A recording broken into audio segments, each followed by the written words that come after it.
محترم بزرگوں، دوستوں اور بھائیوں، السلام علیکم ورحمۃ اللہ وبرکاتہ۔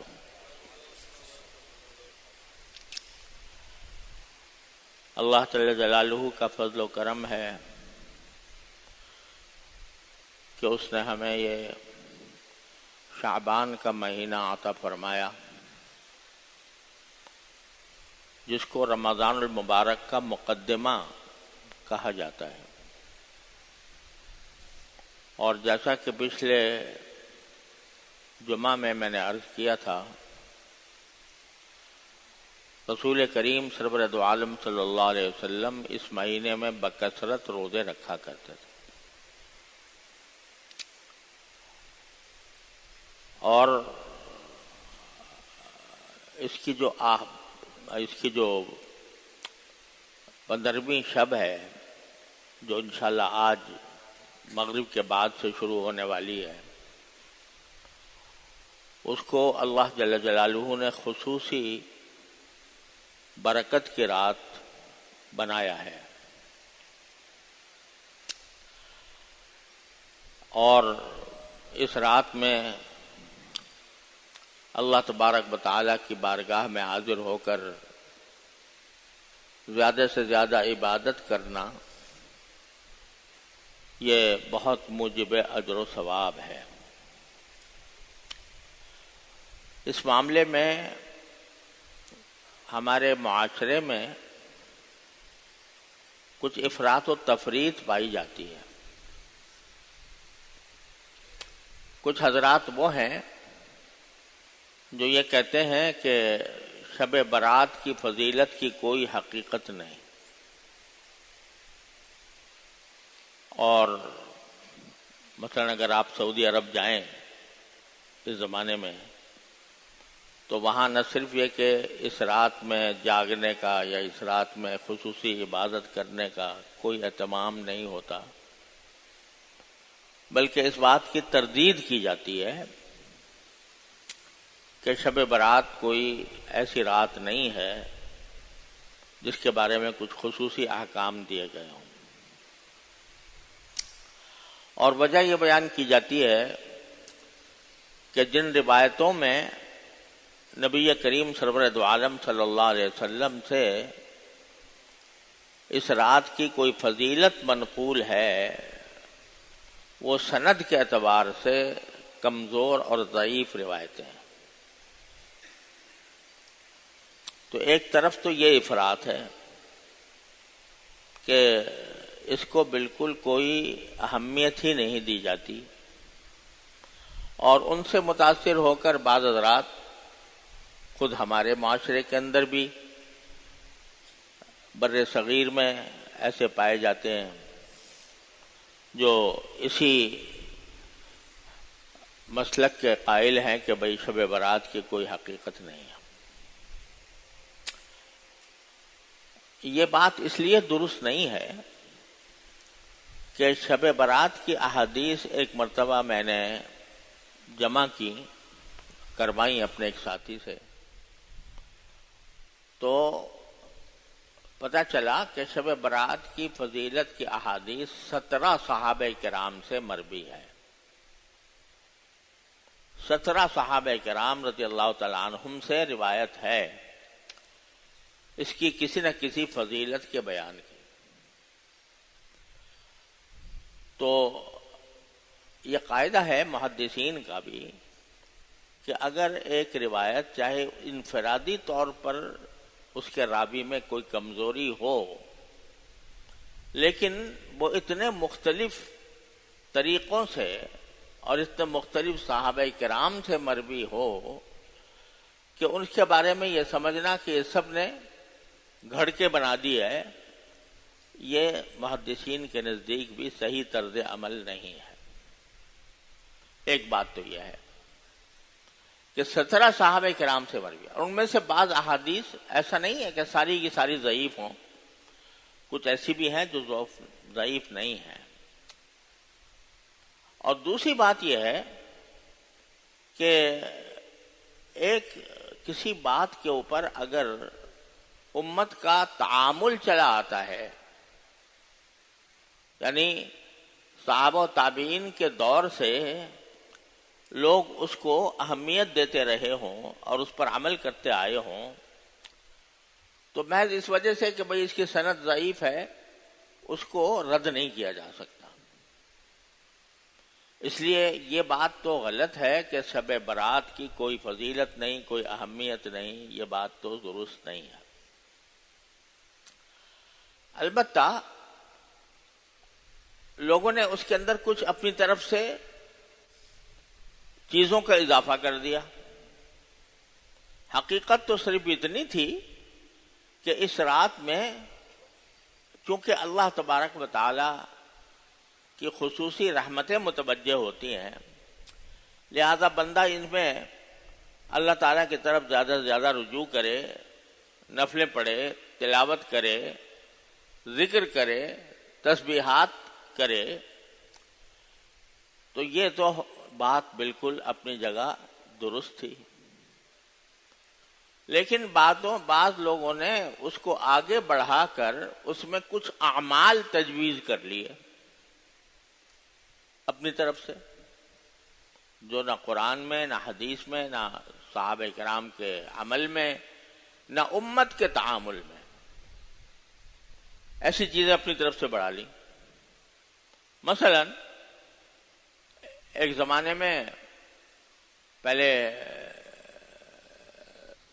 یہ ایک رواج ہو گیا تھا کہ اس رات میں خاص نماز پڑھی جاتی تھی،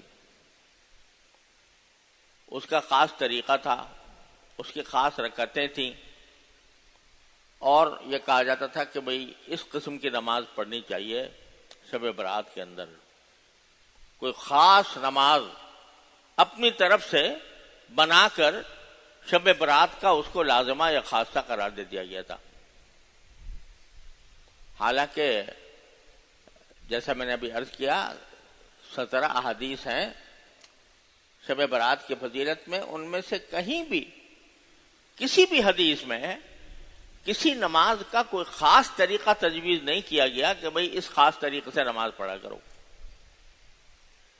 تو یہ ایک بدعت پیدا ہو گئی۔ بدعت کس کو کہتے ہیں؟ بدعت کے معنی یہ ہے کہ ایک چیز جو نہ قرآن نے حکم دیا، نہ رسول کریم صلی اللہ علیہ وسلم نے حکم دیا، نہ آپ نے اس پر عمل فرمایا، نہ صحابہ کرام نے اس پر عمل فرمایا، اور اس کو یہ سمجھے کہ یہ بھی ایک دین کا حصہ ہے، دین کا حصہ بنا کر اس کو دین میں شامل کر دیا، اس کا نام ہے بدعت۔ تو یہ جو خاص طرح کی نماز بنائی گئی یہ من گھڑت تھی، خود اپنی طرف سے بنا لی گئی تھی، اس کا کوئی ثبوت نہیں تھا۔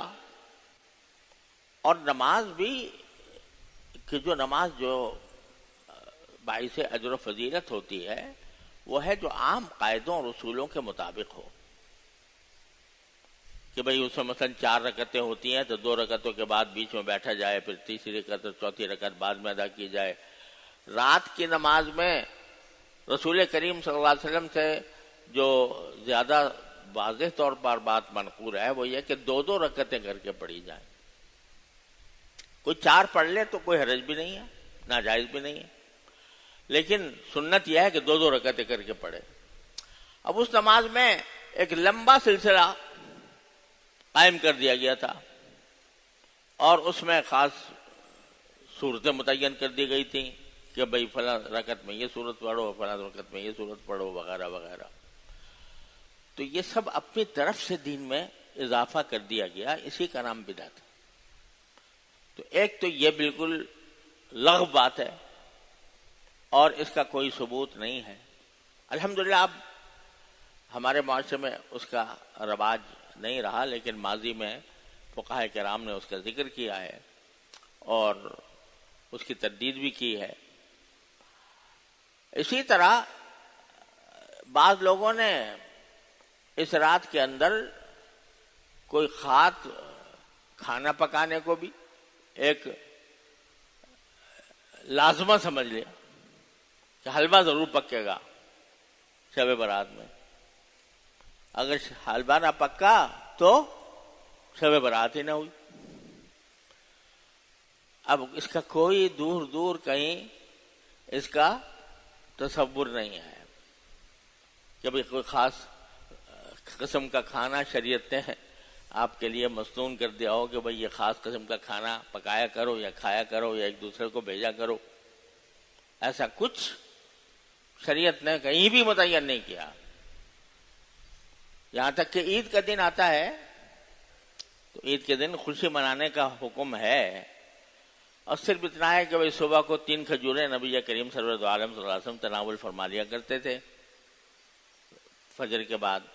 بس یہ نہیں کہ بھئی دوپہر کو یہ پکاؤ اور رات کو یہ پکاؤ یہ کھاؤ.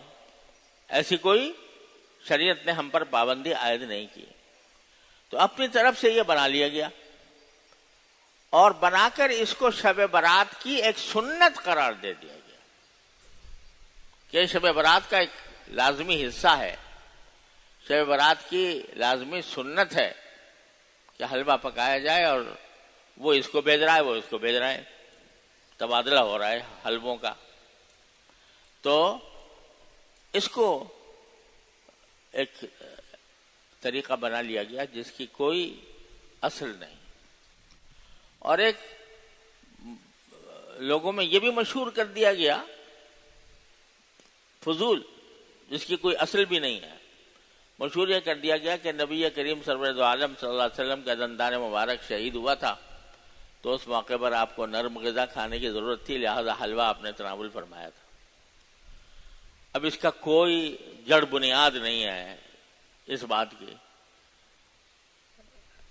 غزوہ احد مبارک میں غزوہ احد میں دندان مبارک شہید ہوا تھا تو وہ اس کا کوئی تعلق شب برات سے نہیں ہے، اور یہ بھی کہیں منقول نہیں کہ اس وقت میں آپ نے کوئی خاص نرم غذا استعمال فرمائی تھی. ہوگی کہ ہو سکتا ہے فرمائی ہو، لیکن کوئی ذکر اس کا نہیں آتا.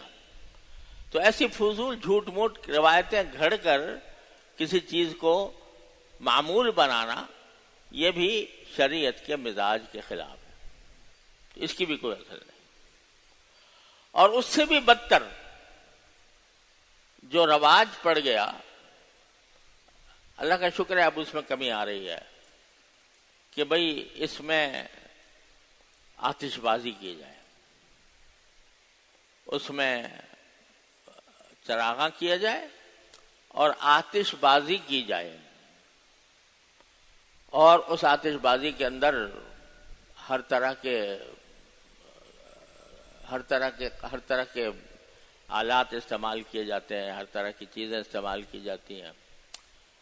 پہلے تو اس کا بہت زیادہ رواج تھا، اور آپ لوگوں کی تو یاد نہیں ہوگا، ہم نے اپنے نوجوانی میں دیکھا تھا کہ جو یہ ہمارا صدر میں جو بوری بازار ہے وہ پورا کا پورا جل کر راکھ ہو گیا تھا اس رسم بد کی وجہ سے کہ آتش بازی کی جاتی تھی. وہ آتش بازی کے اندر ظاہر ہے کہیں نہ کہیں کوئی آگ کا کوئی ٹکڑا، آگ کا کوئی انگارہ، کوئی چنگاری کہیں جا کر لگ گئی، اس سے آگ بھڑک اٹھی تو بہت بڑا المیہ پیش آیا تھا، پورا بازار کا بازار جل گیا تھا.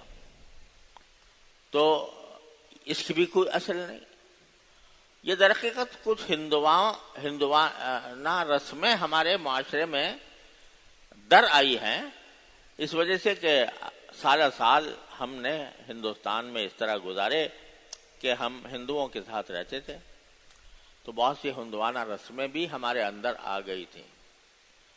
تو ہندوؤں کے یہاں ایک دیوالی کی رسم ہوتی ہے جس میں آگ جلائی جاتی ہے، وہ چراغ جلائے جاتے ہیں. تو اسی سے شاید متاثر ہو کر مسلمانوں نے کہا چلو ہم بھی یہ کام کرنا شروع کر دیں. اور میں کیا عرض کروں، دیوبند میں جو ساری اکابر کا مرکز تھا اور جہاں سے بدعتوں کا خاتمہ ہوا ہے، وہاں ایک زمانے میں شب برات میں ایک جنگ ہوا کرتی تھی، باقاعدہ جنگ. شہر کو 2 حصوں میں تقسیم کر لیا جاتا تھا. ایک حصہ ایک فریق اور دوسرا حصہ دوسرا فریق، دونوں کے درمیان جنگ ہوتی تھی اور ساری رات جاری رہتی تھی۔ ہمارے اکابر علماء دیوبند نے اس کے اوپر نکیل بھی کی، لیکن یہ سلسلہ اللہ کا شکر ہے وہ بند ہو گیا قصہ۔ تو غلط طرح طرح کی چیزیں شب برات کے ساتھ منسوب کر دی گئی ہیں جن کی کوئی حقیقت نہیں ہے، اور نہ صرف یہ کہ حقیقت نہیں ہے بلکہ ان کو ان میں سے بعض چیزوں کا پر عمل کرنا الٹا گناہ کا موجب ہے۔ یہ آتش بازی اسی طرح کی چیز ہے۔